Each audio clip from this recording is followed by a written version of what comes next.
Welcome back. Again, my name is Forrest Helvey, and I'm the coordinator of the Center for Teaching at Norwalk Community College, and you are tuning in to the second part of our workshop on crafting teaching philosophy statements and identifying our core teaching principles, particularly with a bent towards taking these principles remotely. Okay, so let's go ahead and jump right on in. I'm going to get my screen share ready here. And away we go. So now we're going to take these philosophies that we've crafted and we're going to put them into practice. You should have something like this, okay? Now what we're going to do is let's take a look at a sample teaching philosophy statement.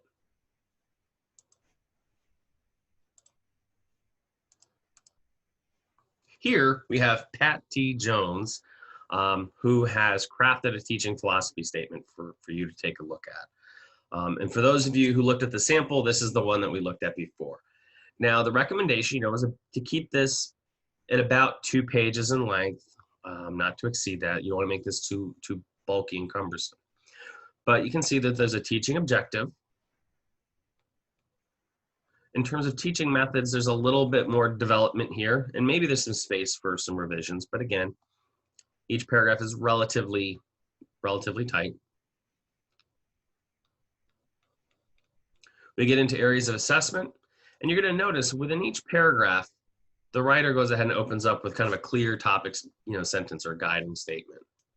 And here it's not a one-size-fits-all for teaching. Here, we're looking at demonstrate their ability, so we're really focusing on what the primary objectives are for assessment, right? Areas of interest. This person points on to their CV, okay? And then finally, they get into the purpose. And again, that guiding statement, This gives at about 850 words. We get about 1.5 pages, 2 pages, laying out the teaching philosophy statement, okay? And you should have that complete at this time. If you haven't finished that after having watched workshop part 1, I want you to stop right now and make sure you have this with you before you move ahead. Otherwise, you're not going to be able to continue with the rest of the workshop, okay?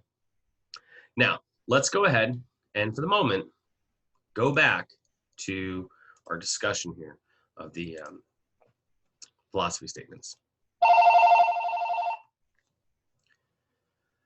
Now, what I want you to do with your philosophy statement is to read each section. All right, go through and look carefully at it. Try to get a feel for what's the key point you're trying to make here. All right. And again, if you've opened each section with a clear guiding statement, that's going to help you a lot with this activity. Because what we're trying to do is create your core teaching principles. This is something that you can convey in less than a minute. All right. So what you want to be able to do then is write a summary sentence for each section, 1 sentence only. All right, you want to boil things right down to its most core concept. That's going to help push you towards your guiding principles. All right, so we're going to circle back so we can really look at detail, how this worked for Patty Smith. Okay.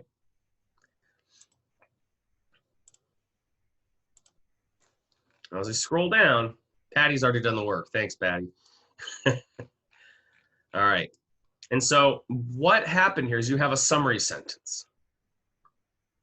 And this really was taken from the very first sentence of that paragraph. In some cases, some slight tweaking was needed because Patty tended to write in long, verbose sentences. So a little extra revision was needed here. But then to take it even further to create that core principle, you take that 1 sentence and boil it down further into a key phrase. That's the key takeaway from that sentence. And in this case, we see my aim is that students hone both their critical thinking and communication skills through the contexts of traditional and non-traditional literature. But what are we really driving at here? Critical thinking and communication skill development, whether that's receptive communication, receiving information through reading, or expressive communication through writing. And in this way, we have identified one of the core principles for this teacher. Same thing down below. You look at teaching methods. The summary sentence was, successful teachers adapt their teaching to accommodate as many students as possible while maintaining a high standard for performance. Well, we talk about adapting teaching to accommodate many students. That sounds like multimodal. And trying to get as many students as possible, it's inclusive teaching. So ultimately it gets down to core principle, multimodal, varied, inclusive, accepting teaching practices. And we can boil that down. So that's really interesting to me if we think about it.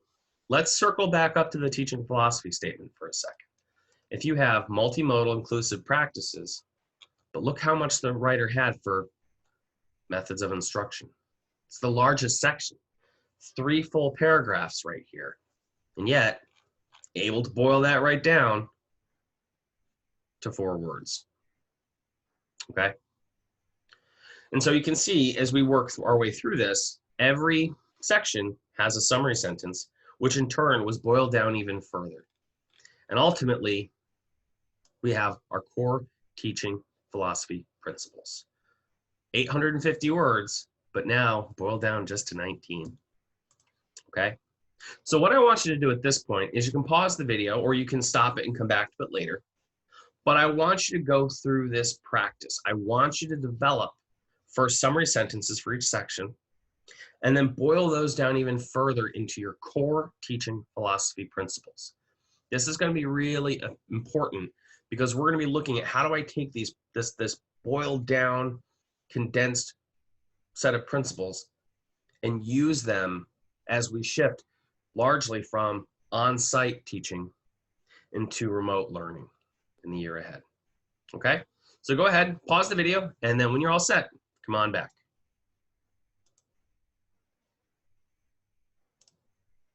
All right, so you should have all gotten your philosophy statements finished at this point, and might look something a little bit like Patty's, it might look a little different, and it's okay if it's not perfect.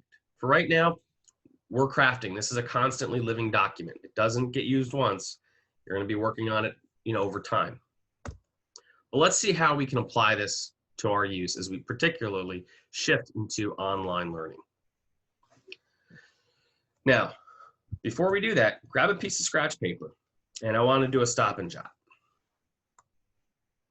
When your college closed in the spring of 2020, how did you shift to remote learning? So pause the video, and I want you just to jot some notes down. How did you make that shift? And what informed your decisions to make those changes? Okay, got some ideas down? Great.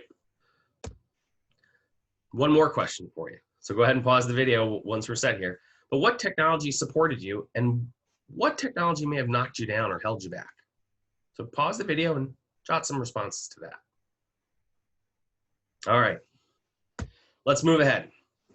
So for the second workshop, we have a couple outcomes. Again, I want you to be able to understand the tools that you want to use in your remote and online teaching, particularly for fall 2020 and beyond.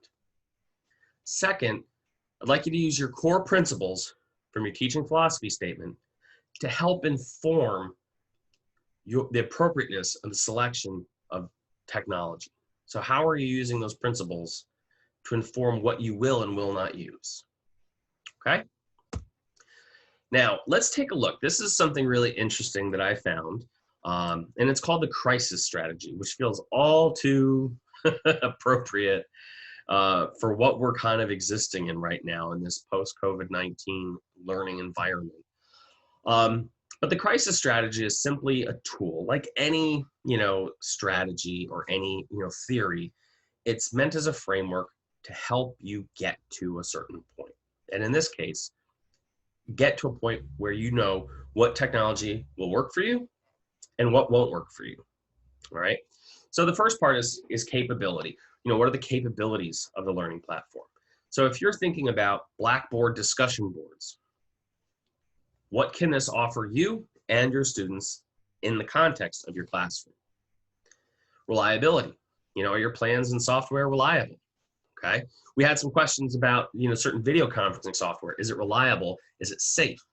That's a problem that we have to address, because if we're going to be teaching students in a video conference and people come in from the outside, that's going to disrupt the learning environment. That's a reliability issue. Inability. What are you not able to do in this situation? We had issues with Microsoft Teams, for example, where people who aren't a part of the organization can't join those conferences. So it was very good for people inside the ConSCU or CSCU system here in Connecticut, but it's not great to invite somebody from the outside in because they're not allowed in. On the other hand, WebEx might be more useful. So you have to think about what can I and can I do with the software. That's going to inform whether you should use it or not, depending on your class needs. Suitability, again, are the plans suitable? Just because you have the technology, that doesn't mean you need to use it, right? We want to think about what's going to be most appropriate for our students to use and access. Will they be able to learn the material and not? And is it going to enhance their learning, or just, you know, be some extra bells and whistles?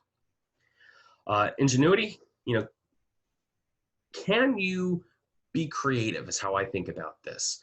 And can you provide the students with what they need and still hold true to your teaching philosophy statement? And I think that's one of the key parts here is, you know, am I still going to be able to accomplish what I set out to accomplish as an educator based on my core principles through this online remote venue? All right. And then finally, is what we're doing sustainable in the long term? I want to challenge everyone out there right now to consider the possibility that remote learning is not going to fully go away ever at this point. The status quo has been effectively broken and changed. And so what our classrooms look like in the future are going to necessarily be different because of the infusion of technology that we're experiencing now. Now, that doesn't mean we're going to be fully remote and online for the rest of our teaching careers, but it might mean that we have some element of it that's now become a part of what we do. All right. So be thinking about, as you select technology and you select different tools and methods of delivering instruction and engaging students, what tools are you using and what methods are you using that might actually provide a long-term benefit to our students that you can incorporate once things maybe do settle back to normal and we are generally in our classrooms again. So again, once you've looked carefully at the different, you know, educational technology that's available to us, you know, through the crisis lens, you can eliminate those that don't make the cut. And then taking a look at those tools that are now left, you can begin to prioritize, well, what have you got to learn how to do? What training do you need? And you can determine that in part based on those core principles that you established really at the beginning of this workshop and at the throughout the first part. If you know that communication is a key component to what you have to help your students accomplish, then that's the kind of technology that you really do need to hone in on first and foremost. We may not be able to get fully trained up before the semester starts, but you can get the most important things taken care of ahead of time. And so having that philosophy statement, having your goals as an educator firmed up and at the forefront of your mind as you're going through this process of selecting what will and will not work for you and your students, it's going to be really helpful. So my hope is by the end of this workshop, you should have identified at least one purpose for having a teaching philosophy statement, articulated your guiding principles as an educator, and condensed those principles into a concise, outcome-oriented teaching philosophy statement that you can use for remote teaching. Again, I want to thank you so much for investing time into considering who you are as an educator, so that way your teaching can be outcome-focused and your students can be that much more prepared to meet those outcomes. Best of luck and have a great semester.